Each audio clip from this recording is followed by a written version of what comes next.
அனைவருக்கும் வணக்கம். தினம் ஒரு திருக்குறள். இன்பத்துப்பால் கற்பியல். அதிகாரம் 132. புலவி நுணுக்கம்.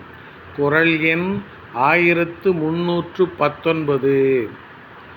தன்னை உணர்த்தினும் காயும் பிறர்க்கு நீர் இந்நீரராகுதிர் என்று.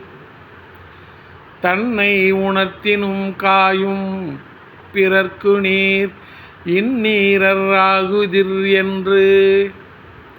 தலைவியின் ஊடலைத் தீர்த்து இன்புற்றாலும் இப்படித்தானே பிற பெண்களிடமும் ஊடலைத் தீர்ப்பீர் என்று சினம் கொள்வாள்.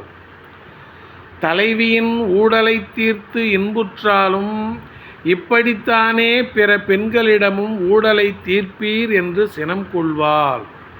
நன்றி, வணக்கம்.